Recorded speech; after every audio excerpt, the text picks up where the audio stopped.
Console exclusives are one of the biggest reasons why fans flock towards one platform over the other. These games need to hit a level of quality that would entice anyone to buy a console and experience them immediately, and we have seen plenty of such compelling system sellers over the years. But every so often, it happens that a highly anticipated exclusive fails to fulfill its lofty promises, and what we get are games that are complete disasters. In this feature, we'll be looking at a few examples and what they did wrong to end up in this rundown of 15 of the biggest exclusives that failed miserably.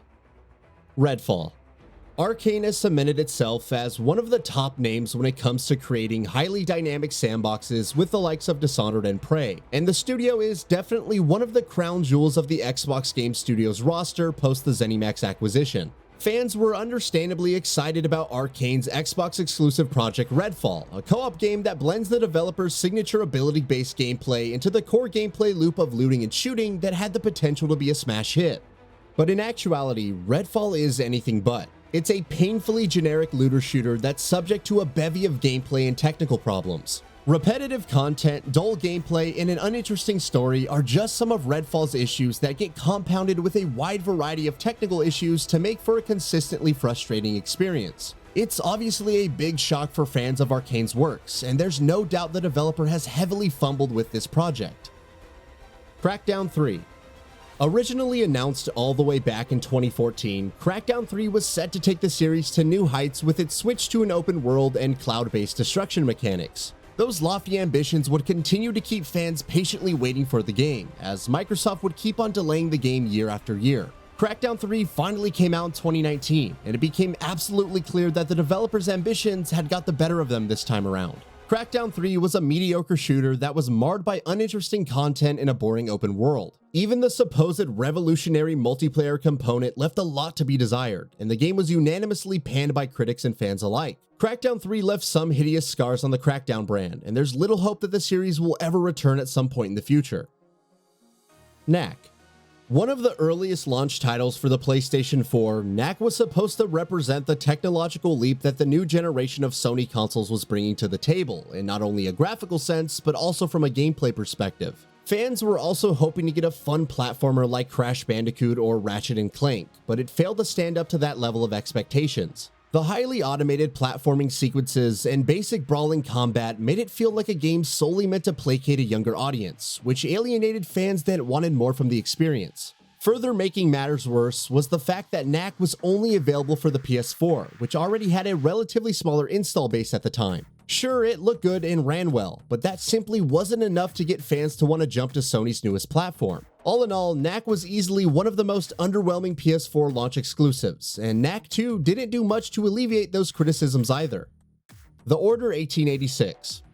The Order 1886 is an interesting case study for a video game. It stood on all of its promises and yet failed to make any substantial impact on the industry. Then why did it fail, we hear you ask? Well, a lot had to do with its relatively short runtime, which clocks in at an average of around 7 hours. The Order 1886 was a full-price game when it came out in 2015, and despite its gorgeous visuals that still hold up surprisingly well today and rich cinematic gameplay, the game just didn't sell well enough to be considered a commercial success. And of course, it's a very linear single-player game, so there isn't much room for replayability or co-op fun, which ultimately made this release a very sad disaster. Steel Battalion Heavy Armor. Microsoft tried to make some big leaps with its Connect add-on, but failed to make an impact thanks to unresponsive controls and a lack of compelling software that actually took advantage of the full body motion controls. Steel Battalion Heavy Armor was an interesting concept that tried to marry traditional controller inputs with Connect gestures, but that resulted in one of the most frustrating control schemes to date. Add to that the brutal difficulty that goes hand in hand with developer From Software's works, and it isn't too hard to understand why most fans didn't even care to try out this game in the first place. Crossfire X.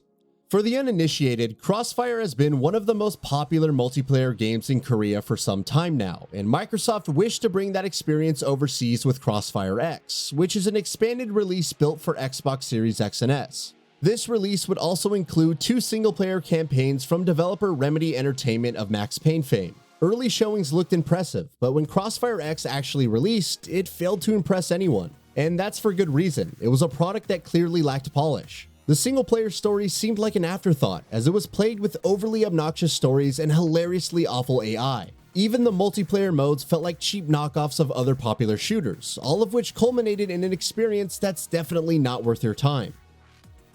Star Fox Zero. The Nintendo Wii U ended up as a big disappointment for the company, and exclusives that remained locked on that system also suffered a similar fate. Star Fox Zero is one such game, which was set to bring this beloved franchise back on the map but failed to achieve that goal. And apart from the aforementioned reasons, Star Fox Zero was also plagued with a frustrating control scheme that required players to use the screen to navigate the ship and use the controller screen to aim at stuff. All of this made the game an underwhelming experience, which ultimately made this a failure. Haze.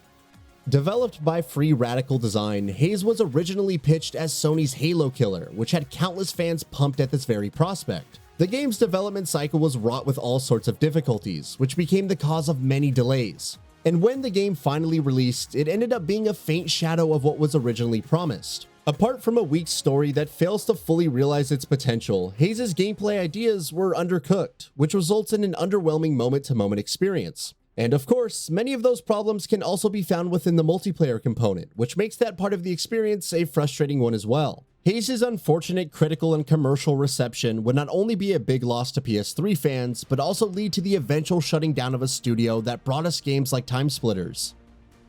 Destruction AllStars. Ever since Destruction AllStars was first announced, the game seemed like a spiritual successor to the likes of Twisted Metal with its wacky art style and chaotic gameplay. But that short burst of adrenaline-laden gameplay never really built towards something special, thanks to boring progression in game modes that are simply not fun. Furthermore, a lot of the single-player content was locked behind microtransactions, which adds to the frustration of it all. Destruction AllStars had many trappings of a great game, but it didn't come close to fully realizing that potential, and ended up as yet another disappointing PS5 exclusive. The Inpatient. Sony took a big risk with its PSVR platform, and while there's no shortage of great games available for the system, there's an equal number of disappointments as well. The Inpatient ranks as one of the most high-profile PSVR failures. Developed by Supermassive Games of Until Dawn fame, The Inpatient looked like the perfect horror game to make good use of the power of VR. But in practice, The Inpatient is less of a horrifying experience and more of a frustrating one simply because of its unruly controls that make the moment-to-moment gameplay an exercise in pain. Further making matters worse is the story that fails to hit the mark in almost every regard, which ultimately makes it a failed experiment. Drawn to Death.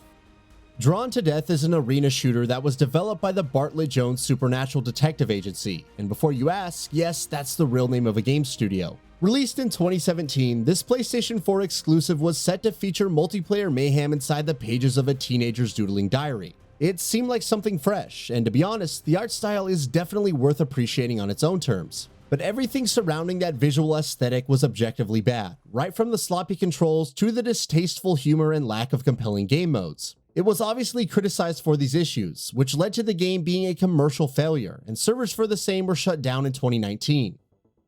Basement Crawl.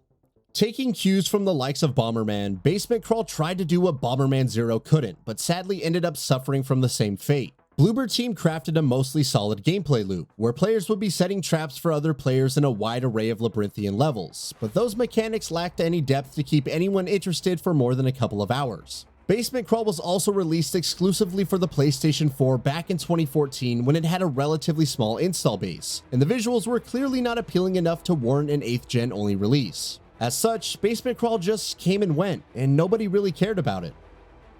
Crimson Dragon. Crimson Dragon had a relatively simple concept. It was an on-rail shooter where players would assume the role of a dragon as they glide through the skies and hurl projectiles at their adversaries. But even that simple concept faltered in the face of poor execution, and the Crimson Dragon that we got was a frustrating game where RPG-esque grinding and poorly designed boss fights often came in the way of whatever little fun the game's set of simple mechanics had. Even the graphics were pretty bad for an Xbox One release, which ultimately made Crimson Dragon one of the most disappointing games in that lineup. Hidden Agenda. Developer Supermassive of Until Dawn fame released Hidden Agenda for the PS4 in 2017, and it was supposed to act as a flagship title for Sony's PlayLink feature, which tried to marry the convenience of smartphone controls with the graphical fidelity and scope of a AAA game. Hidden Agenda follows the story of multiple serial killings done by the titular trapper, and players search for clues through their smartphones and cast votes on decisions critical to the story. While it's a novel concept on its own that can make for a good time with friends, Hidden Agenda's narrative is woefully predictable, which dulls the charm of fighting over what decision to make and what path to take. Furthermore, using your smartphone to search for clues ends up being a finicky experience, which makes Hidden Agenda a pretty disappointing release that also failed to generate any interest in Playlink-based games. Quantum Break. Released for the Xbox One in 2015, Quantum Break was set to be the next big project from Remedy Entertainment, the same guys who brought us the likes of Max Payne and Alan Wake. It had a pretty high budget and lofty ambitions of combining a TV series with an action-packed game. And while the game mostly managed to succeed in fulfilling those ambitions, it didn't garner much commercial success in the process. Despite featuring a compelling story and spectacular ability-based gameplay, Quantum Break didn't really do well in the sales department, which led to publisher Microsoft canning any and all sequels that the developer might have planned for the future. And with that, we reach the end of this video. Have anything to say? Let us know in the comments below. Also, we upload new videos every single day on GamingBolt, so please consider subscribing as it really helps us out. Thanks for watching.